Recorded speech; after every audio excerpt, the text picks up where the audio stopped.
Radio Nuevo Mundo presentamos el programa Barco de Papel, un espacio que aborda la literatura desde todas las esquinas del arte. Con ustedes, David Evia y Macarena Castro. Bienvenidas y bienvenidos. Cuando el estanque era el mar. Amigas y amigos de Radio Nuevo Mundo, reciban ustedes un cordial saludo. Damos comienzo aquí a un nuevo capítulo de Barco de Papel. La ruta de hoy nos hará desembarcar en el libro Leyendas Chilenas de Jaime Quesada. Recorreremos con una musa los textos de la Gaceta Leucade y pasaremos revista a la actualidad literaria. Me acompaña Macarena Castro. Hola David. Entre las más notables colecciones creadas por la histórica editorial Quimantú se encuentra Nosotros los Chilenos, que, conducida por Alfonso Alcalde I y más tarde por Hans Hermann, publicó su primer número en octubre de 1971, es decir, apenas 6 meses después de constituida la sociedad empresa editora Quimantú Limitada, ambicioso e inédito proyecto de democratización de la lectura y el libro que, impulsado por el gobierno de Salvador Allende, integró directamente a los trabajadores al equipo de dirección. El sello, responsable de la producción y distribución de grandes obras de la literatura nacional y universal, con tirajes enormes y precios simbólicos, nutrió, entre muchos otros espacios de circulación, las librerías, los kioscos y las así llamadas bibliotecas sindicales, aportando al enriquecimiento del acervo ciudadano y, en concreto, a la conducta lectora en momentos en que el analfabetismo golpeaba aún al 10% de la población y cuando la escolaridad promedio no llegaba siquiera a los 6 años. Al lado de líneas dedicadas estrictamente al plano de las letras, como minilibros y Quimantú para Todos, Nosotros los Chilenos ampliaba el margen de maniobra de la propuesta, haciéndose cargo de un horizonte cultural del país que exigía tener su propio retrato, lo cual quiere decir, entre otras cosas, que cada entrega de periodicidad quincenal correspondía a una pieza elaborada especialmente para la ocasión y no un título tomado del catálogo autoral ya disponible. Con un valor de venta al público de 35 escudos por ejemplar, la colección es definida por la firma editora como un testimonio de cómo somos, vivimos y trabajamos. Es también la historia recontada y en sus pequeños volúmenes encontramos variadísimos aspectos de nuestras tradiciones y cultura relatados en forma sencilla y amena para trabajadores y estudiantes, en libros cuidadosamente ilustrados. La popular serie, con su característico formato horizontal de 14 por 18,5 centímetros, completó 49 cuadernillos salidos de imprenta hasta el 6 de septiembre de 1973 y contó entre sus colaboradores habituales a los fotógrafos Lucho Abarca y Pepe Carvajal, así como entre sus redactores las connotadas firmas de Nicasio Tangol, Patricio Mans, Francisco Coloane, Virginia Vidal, Alfonso Calderón, Luisa Ulibarri y Jaime Quesada. Esta emblemática línea de trabajo de la editorial inspiró el libro Quimantú y la colección Nosotros los Chilenos. Publicado en 2023 con prólogo de Cristian Ambanter, el volumen, escrito por Flavia Córdoba, Almendra García Huidobro y Vicente Montesinos, se propuso revisitar un proyecto impulsado desde el Estado como promotor de la cultura en un momento histórico y, sobre todo, recuperar la mirada presente en las páginas de estas obras que expresan la diversidad de la identidad nacional mediante un recorrido por el país, sus territorios y los sujetos que los habitan, cuyas vidas habían estado ausentes de la historia nacional. El número 33 de Nosotros los Chilenos fue publicado el 25 de enero de 1973, bajo el título de Leyendas Chilenas. Con un tiraje de 50.000 ejemplares, la portada a color y las bellas ilustraciones que recorren las 94 páginas del volumen corrieron por cuenta de Tatiana Álamos, cuando la serie ya era dirigida por Hans Hermann. El autor de la obra es el poeta y ensayista chileno Jaime Quesada Ruiz. Nacido en Los Ángeles en 1942, cursó la educación primaria en la Escuela de Niños número 6 y la secundaria en el Liceo de Hombres de la misma ciudad. Estudió Derecho y Literatura en la Universidad de Concepción entre los años 1960 y 1968, y fue en ese periodo que se inició como escritor. A los 21 años, el mismísimo día de mi calidad de ciudadano mayor, escribí mi primer poema.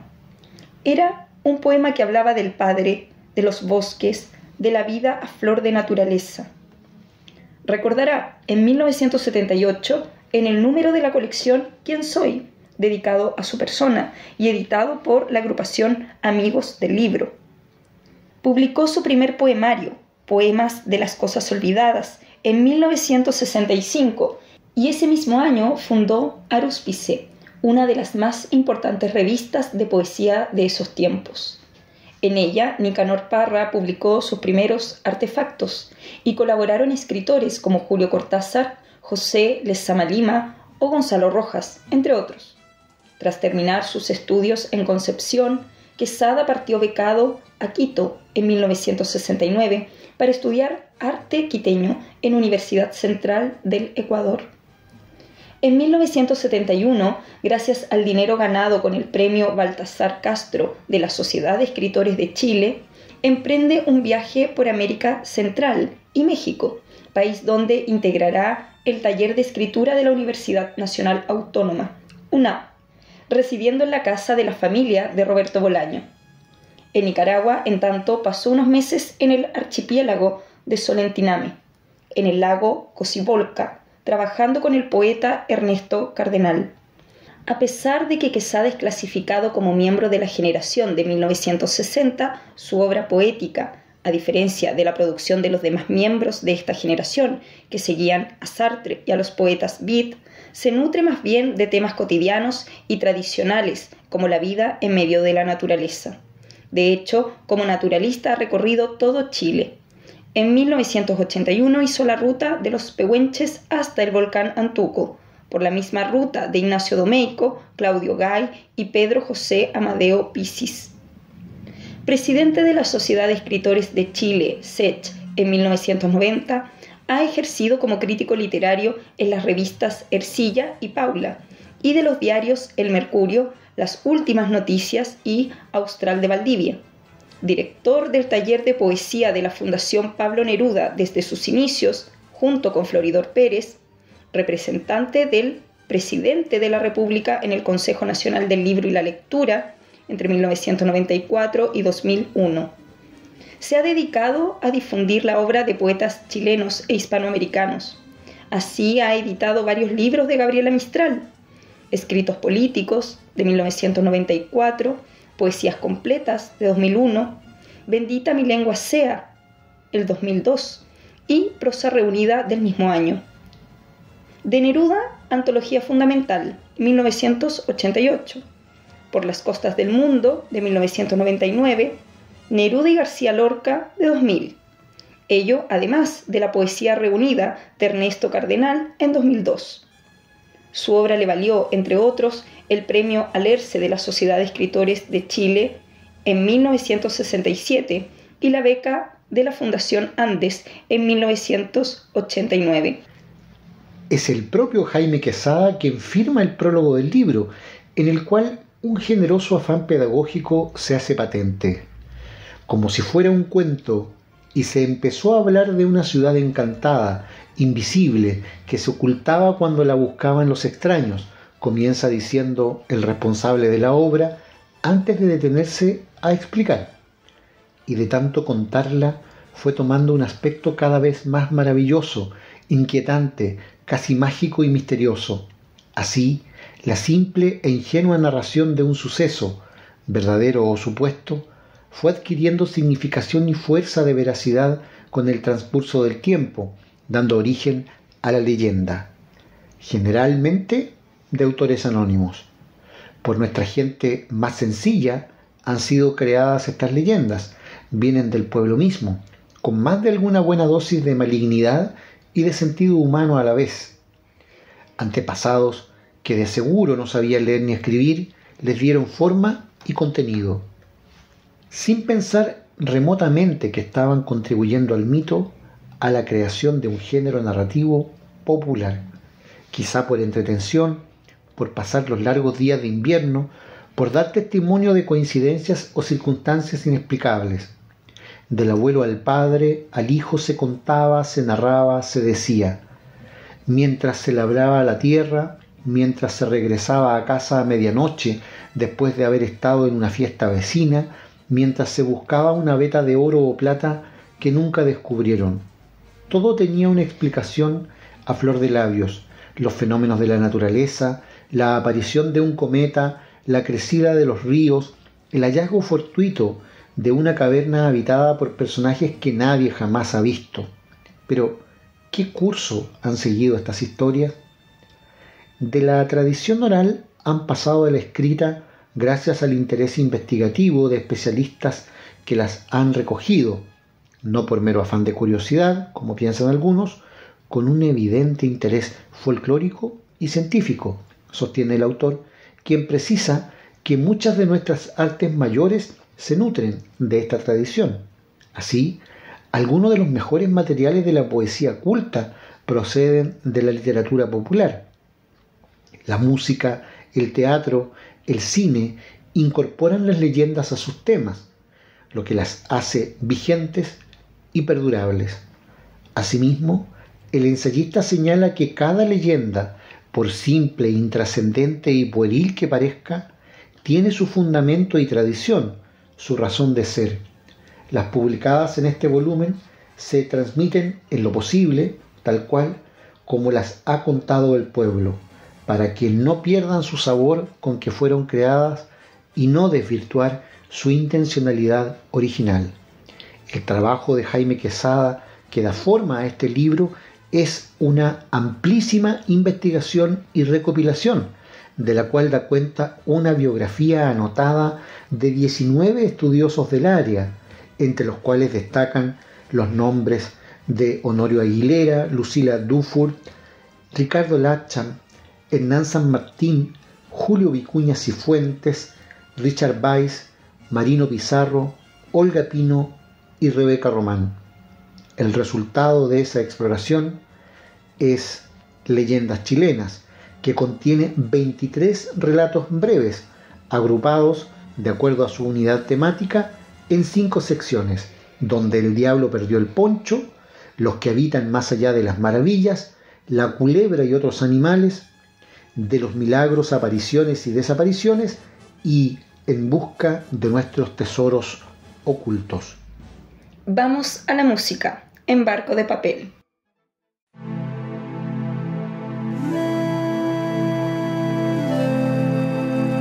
La niebla impávida deja su llanto al levo ancestral.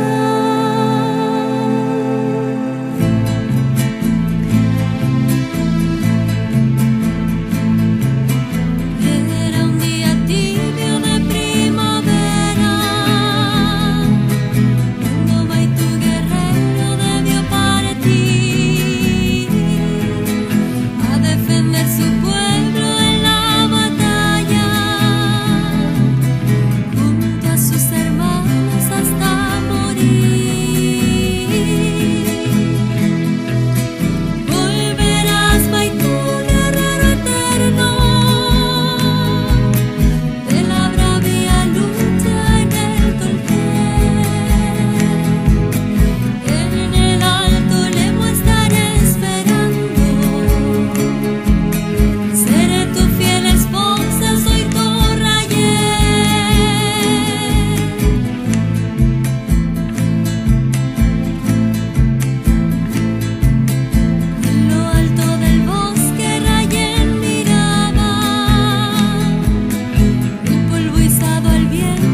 Radio Nuevo Mundo escuchas Barco de Papel, con David Evia y Macarena Castro.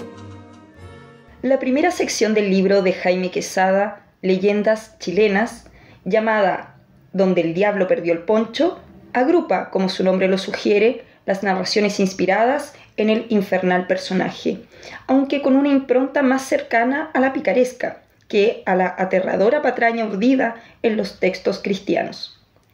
El bloque incluye El puente de Calicanto, El diablo guitarrero, El carruaje del diablo, El molino del diablo y Las patas del diablo. Entre ellos sobresale precisamente este último que compartimos a continuación. Cuando se va a la cordillera por el camino a Antuco, se encuentra uno con una enorme piedra que le sirvió de refugio al demonio una vez que quiso engañar a un par de arrieros que venían de la montaña con su ganado. Al verse sorprendido, se convirtió en piedra, sin que nadie pudiera moverla del lugar. Y ahí están estampaditas sus 4 patas. La piedra del diablo, la llaman los lugareños, y pasan rezando el credo y haciendo cruces con ramas de palqui cada vez que están cerca de ella, y golpean 3 veces la piedra por si todavía estuviera el diablo oculto por ahí. Como el maldito diablo anda suelto por los lugares más inesperados, no es nada de extraño toparse con su interesante figura en nuestros puentes, caminos y calles de los pueblos. Adopta todas las posturas que es posible imaginar. Según su conveniencia, es un gigantesco perro que ladra a la desesperada, con unos ojos que le brillan en la oscuridad. Por la huella que va dejando a su paso, no es nada del otro mundo descubrirlo. Piedras, rocas y hasta troncos de árboles tienen la marca irreversible y denunciadora de sus correrías. Dice la gente con resuelto interés y afán de vérselas cualquier día con el diablo. Por aquí anduvo Don Sata, de seguro que andaba haciendo diabluras, engañando a cuanto pobre hombre crea en sus maliciosos negocios. A mí me gustaría encontrármelo. ¿Cómo le iría al cachudo ese?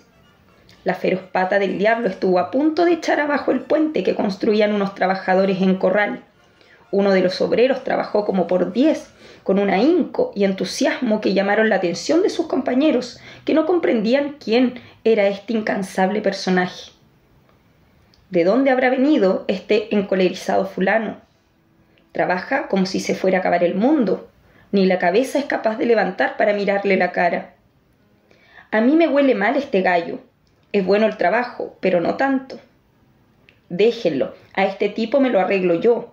Algo tiene que guardarse bajo el poncho, así nomás no hace esta gracia.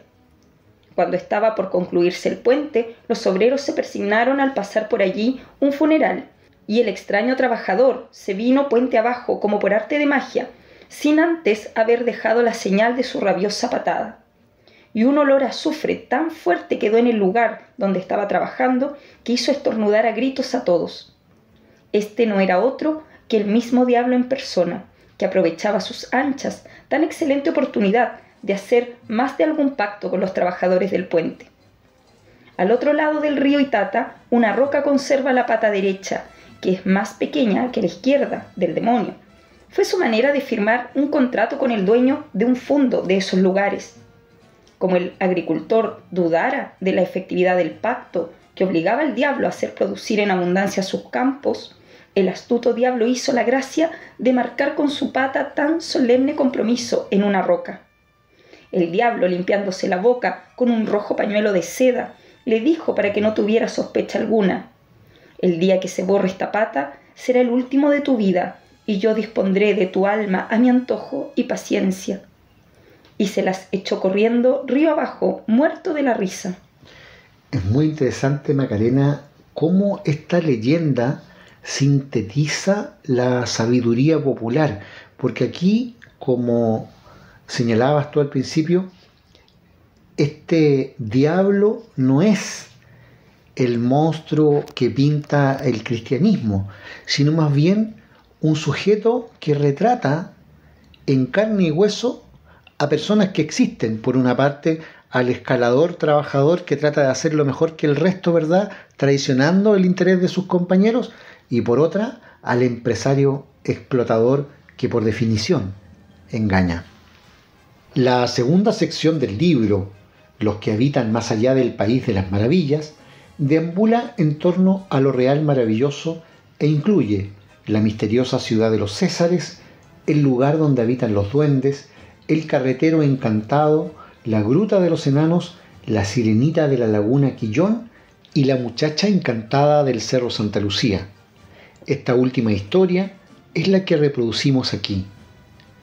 ¿Quién puede cantar tan bellamente?, se preguntaban noche a noche los que, por una u otra razón, pasaban cerca del Cerro Santa Lucía.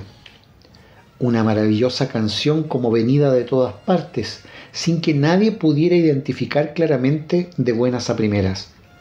Pareciera que todo cantaba, también los árboles y las plantas y las flores que durante el año eran la delicia del lugar.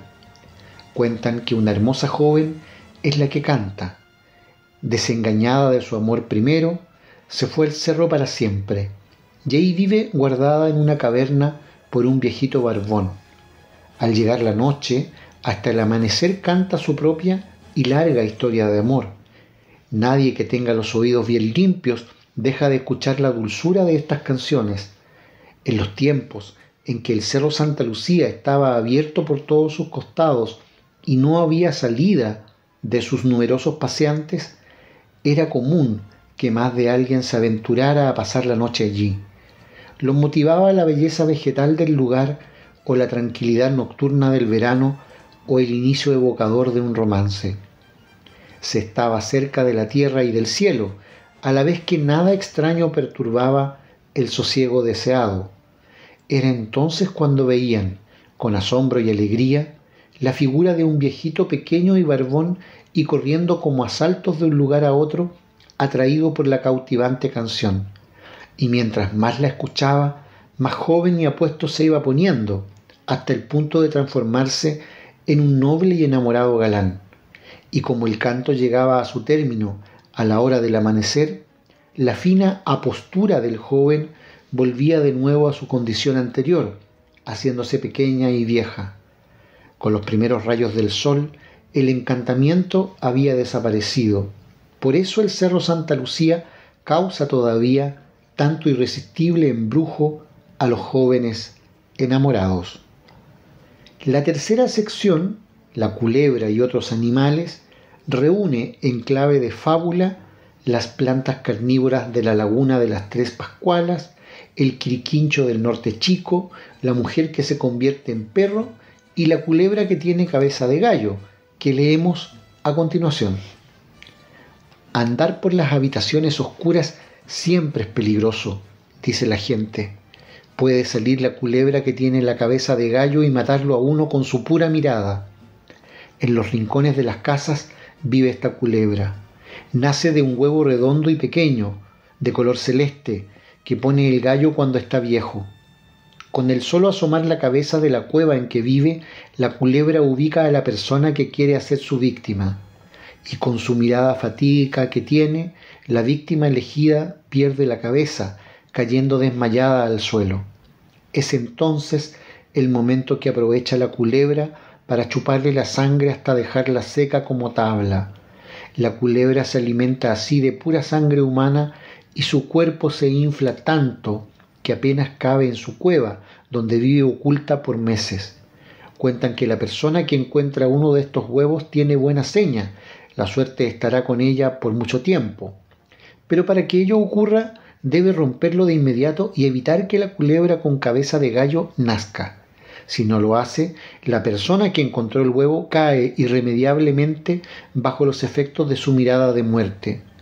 Don Primitivo Vázquez cuenta que, de no mediar el oportuno aviso de la divina providencia, la culebra con cabeza de gallo no le habría dejado gota de sangre en su cuerpo, una noche que dormía solo en el cuarto de su casa.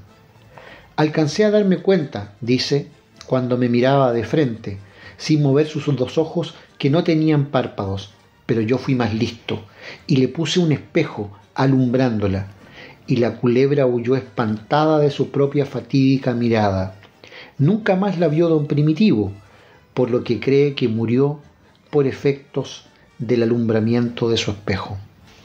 El cuarto segmento del libro Leyendas Chilenas se titula De los Milagros, Apariciones y Desapariciones, y agrupa historias en las que la superstición asume una impronta cristiana.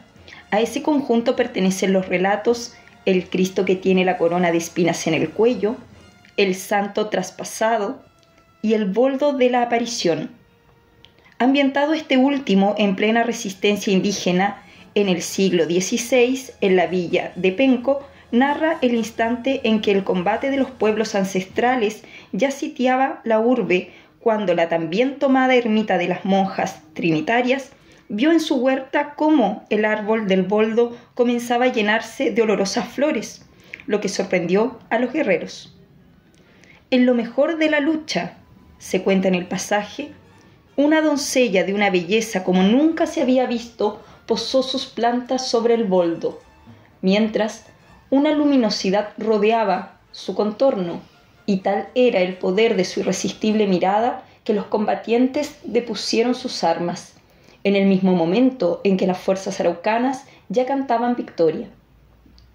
La quinta sección del volumen, llamada En busca de nuestros tesoros ocultos, incorpora elementos del paisaje histórico chileno a la más desatada fantasía, incluyendo el tesoro de doña Javiera Carrera, la tinaja de Curiñanco, el oro de la laguna de Quilache, el tesoro de O'Higgins y el tesoro del cerro Guayaquil.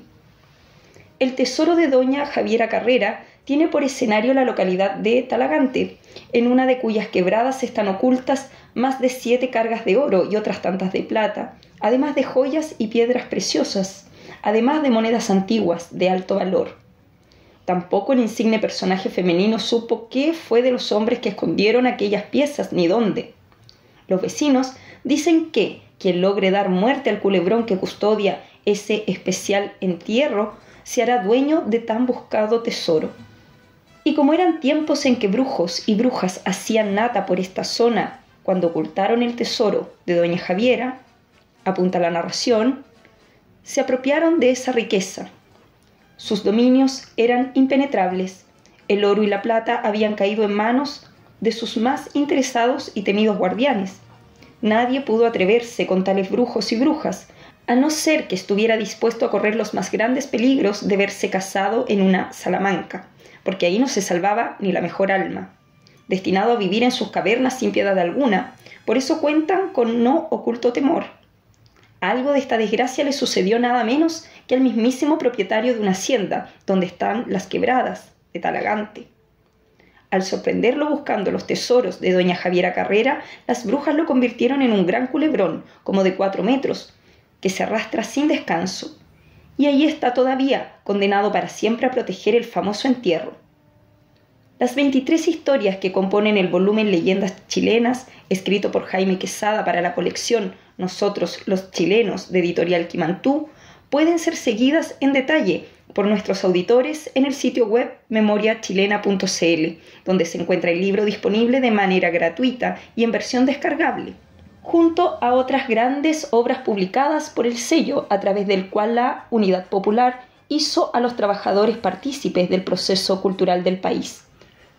Es Leyendas Chilenas, título del emblemático volumen publicado en Nosotros los Chilenos por Editorial Quimantú y del cual hemos dado cuenta en este capítulo.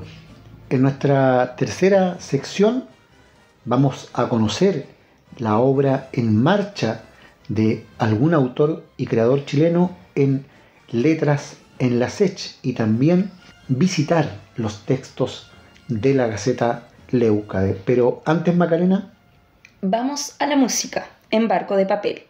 Para saber y contar es necesario escuchar. Esteras y esteritas para contar las peritas. Esteras y esterones para contar orejones. No le echemos muchas esteras porque es pura moledera, ni le dejemos de echar que de todo ha de llevar. Y para que estemos todos contentos, con mi amiguito Manuel les vamos a contar un cuento.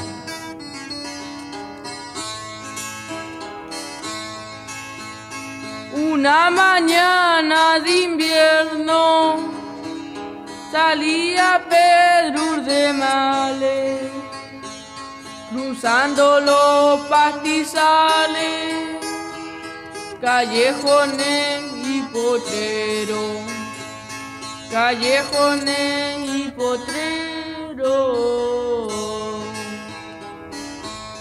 Iba con tranco ligero a buscar ocupación, se metió por un portón donde habían unos chanchos.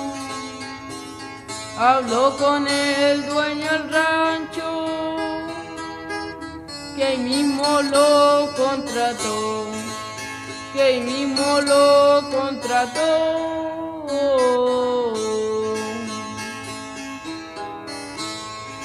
Pero cuidado un pantano, que los chanchos no cayeran y en el barro se sumieran estos porfiados marranos.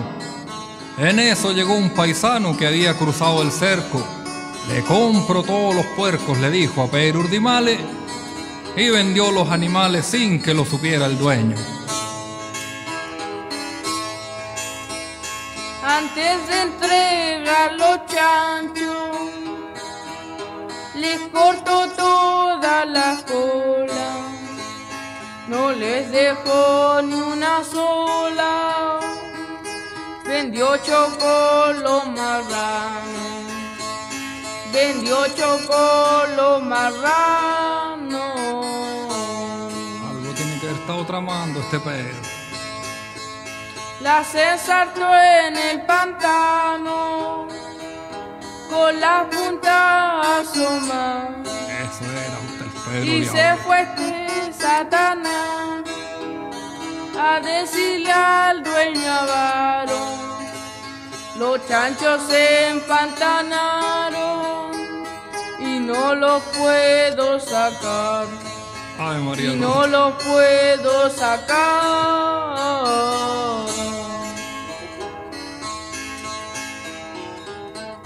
Llegó el patrón enojado al sitio de los barriales. Le dijo a Pedro Urdimales que los sacara del rabo. Pedro empezó a tironearlos haciendo fuerza de estajo. Sacarlos cuesta trabajo, fíjese nomás, patrón. La cola se les cortó, quedaron todos abajo. Por fin lo echaron del fondo y se fue por los potreros, contando tanto dinero que no había visto juntos. Está muy malo este mundo, decía Pedro Urdimales. Divisó unos matorrales y fue a esconderse detrás.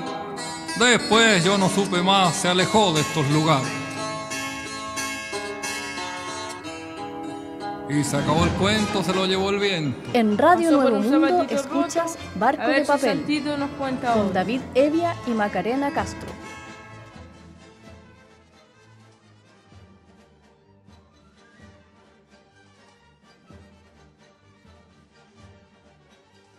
Y en este tercer bloque visitamos la obra en plena producción con letras en la SECH, en este caso para abordar la literatura de Luis Contreras.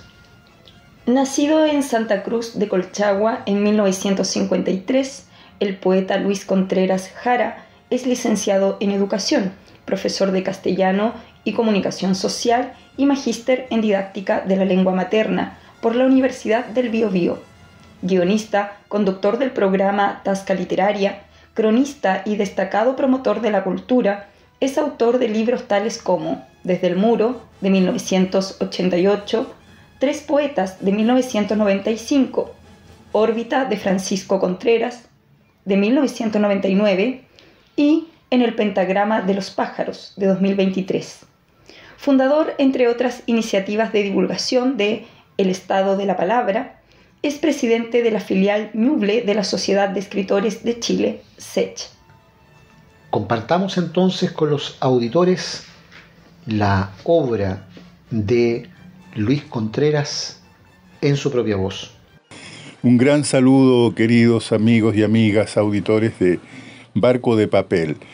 Un saludo también muy especial a sus conductores, Macarena, Anaís y David.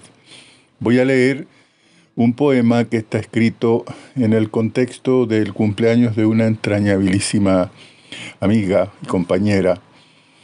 Se llama Confusión de Pitágoras. Hay 40 que lejos, pisando 15, 20, arrastrando de las trenzas las sumas y las restas, las edades del juicio que se esconden por los razonamientos y huyen de los airados cinturones. Ay, si de los 40 para arriba, ay, si de los 40 para abajo, no sentimos la sed de las copas y el perfume que ha de llenar y saciar 40 lirios. ¿Cuántos 40 pierden los ceros de los 8 que intentan gota a gota doblegar al reloj? ¿Cuánto desierto han dado sin hallar la palmera dentro de los cristales? ¡Qué concierto divino de bramidos! Sin tregua esos 40 días de diluvio con sus 40 noches. ¿Cómo no celebrar la eclosión que encabritaba al mar y el mugido nupcial en plena oscuridad otras 40 veces? Oh breve reino de los 40 años en donde todos somos peregrinos andando sobre las piedras grano a grano y aún vemos en el horizonte venir a las montañas. Oh 40, suspiro de paloma, tan breve como un beso en la partida de las estaciones, tan eterno y fugaz como los viajes. Oh 40, la silla inversa y su burbuja, la pistola y su boca, 40, el observatorio y su planeta, 40, la golondrina con su huevo, el saludo y su otro despertando. ¿Qué tiene este 40, que no vuelve a saltar al 34 y este 4 que pasa marchando indiferente contra el 6? Este asiento que avanza por su arbitrio, esta olla a presión y su zapallo, el tablero mirando de reojo a la raqueta, la escalera buscando su sandía, ese humo geométrico y su luna, el codo levantado y su barril. Esta carreta con su rueda menos, el conejo eludiendo el ojo de la trampa y corriendo en zigzag frente a la horca. Todo tiene un 40 en esta vida. La tribu de Israel ya tuvo el suyo, el desierto ya conoció 1000 veces el 40 y 40 ladrones no nos fueron extraños. ¿Qué tiene este 40? Que no se para a conversar con su 21, que no juega tampoco con el 3 y aplasta al 2 con piedras sucesivas. Este 4 y su bulto transparente, ¿qué tiene que me importa este 40? ¿Será porque encerrará las cantidades y no despreciará 40 azotes tan solo por seguir hacia el 500, arreando ovejas negras?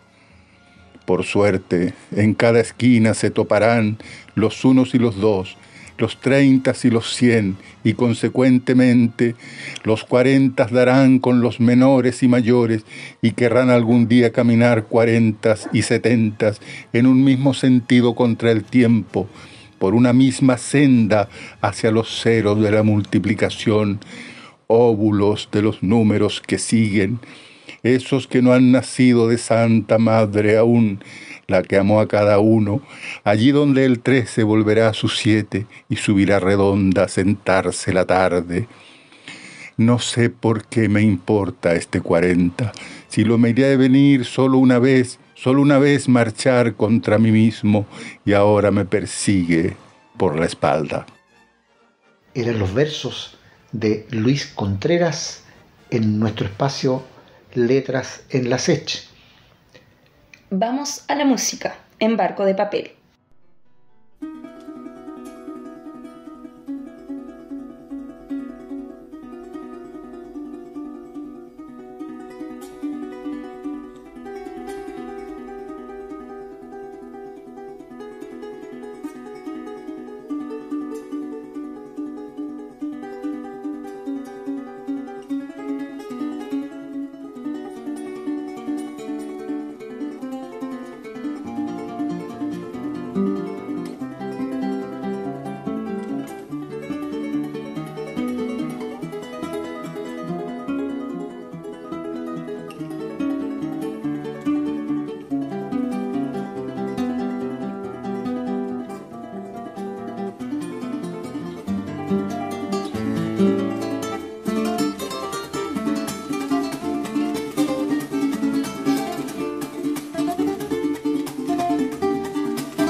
En Radio Nuevo Mundo escuchas Barco de Papel, con David Evia y Macarena Castro. Tengo acá el último número de la Gaceta Leucade, que incluye los artículos El culto a los dioses de abajo en la Antígona de Sófocles y Los gestos del tiempo en Homero, textos que aparecen ilustrados por la fotografía de la sección Las Musas o Nada, donde aparece Penélope urdiendo la trama, haciendo y deshaciendo el tejido junto con sus esclavas.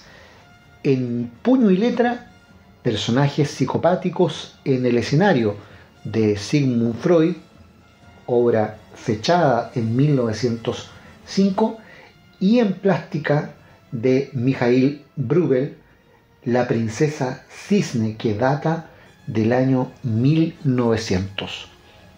Compartamos entonces el segundo de estos artículos contigo, Macarena. Los gestos del tiempo en Homero. Al remontar la Ilíada y la lira el canto hasta la edad del bronce, ni sus aedos ni sus héroes saben para qué sirven los carros tirados por caballos en la guerra, de modo que los hombres simplemente saltan con sus armas a tierra desde tales vehículos que quedan varados sin la más mínima gloria en el campo de batalla, como forzados residuos que el verso no logra empalmar con el paisaje. El olvido constituye, sin embargo, un recuerdo. Aunque abandonadas, las ruedas están allí para marcar la época que la narración quiere recrear. Algo similar ocurre respecto de la estirpe de Zeus, aunque, como veremos, Homero aprovecha los incómodos vestigios divinos para honra de la literatura universal. Cuando la musa alza su voz, en efecto, el orden mundial es ya regido por el dios del rayo, quien ha destronado a Crono como éste a Urano.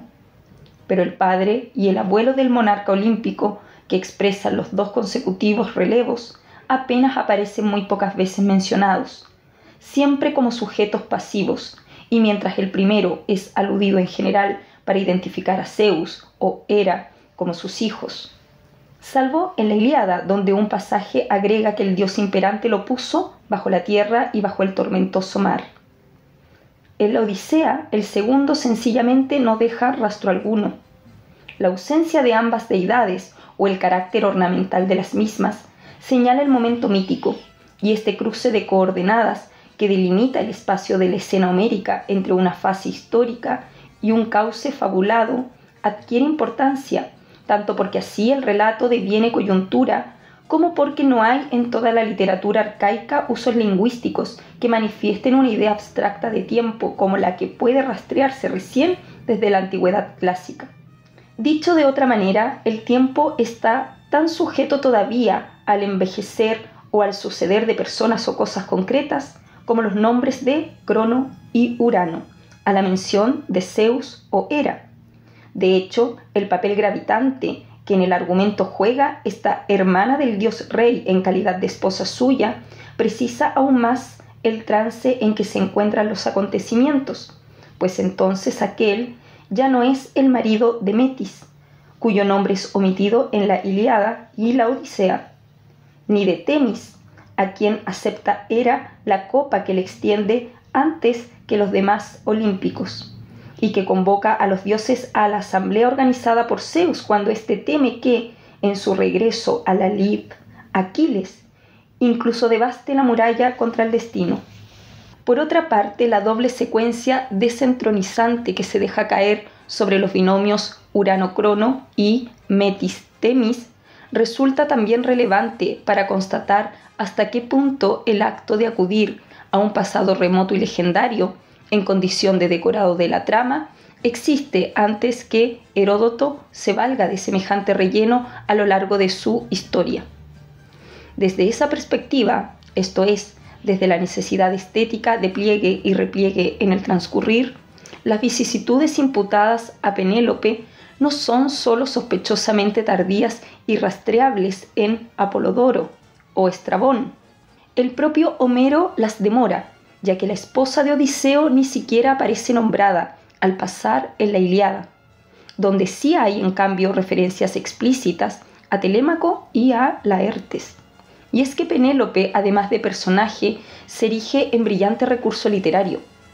Varios otros actores de ese nudo mítico desfilan en condición de urdidores, pero solo ella teje y desteje la totalidad del mundo imaginado.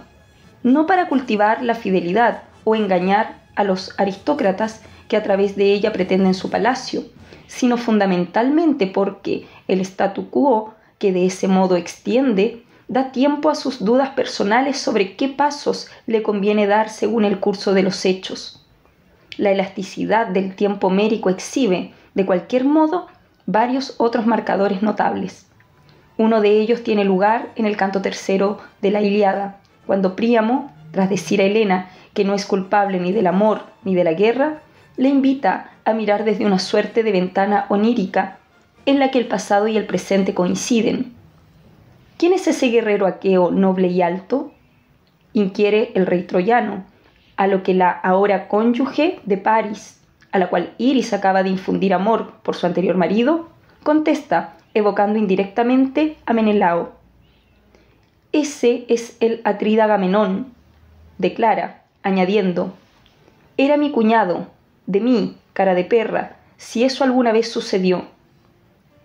De igual manera, la gestión del tiempo entraña el camino de dar mayor o menor velocidad a la acción, y en ambas obras ese cometido opera personificando el procedimiento. Y si en la Ilíada Hera obliga a Sol a ponerse antes para así forzar el término del combate, en la Odisea Atenea detiene la llegada de la aurora para extender el encuentro nocturno entre Odiseo y Penélope. Sin embargo, el ritmo impreso al retorno temporal hace gala de su mayor ductilidad cuando Euriclea lava a su antiguo amo sin saber que lo es y descubre en su pierna la herida de infancia. El relato se hace flashback y raconto a la vez, mientras la historia referida funde los recuerdos de Odiseo y los que, ya inalcanzables para éste, pues atañen a su nacimiento, exigen la voz del narrador en tercera persona. La comprensión del tiempo homérico está supeditada justamente a la plasticidad de éste, tarea que encarnan Calcante, quien sabía lo que es, lo que iba a ser y lo que había sido, y Aliterces, quien veía hacia adelante y atrás. Sólo así se asimila la pugna de la estirpe y se entiende que Odiseo parta a Troya, no a pesar de que Telémaco esté recién nacido, sino porque ya ha nacido. Es el artículo Los gestos del tiempo en Homero, incluido en este número de la Gaceta. Despedimos esta nueva emisión de Barco de Papel, producido por el equipo editorial de la Gaceta Leucade. En la edición, Cristian Castro. En la investigación, Anaís Griot. Y en los micrófonos, Macarena Castro y David Evia. Nuestra ruta volverá a estar al aire la próxima semana. Muchas gracias y hasta entonces. Hasta pronto. En Radio Nuevo Mundo finaliza el programa Barco de Papel, un espacio que aborda la literatura desde todas las esquinas del arte. Nos encontramos en una nueva edición. Hasta pronto. Cuando el canal era un río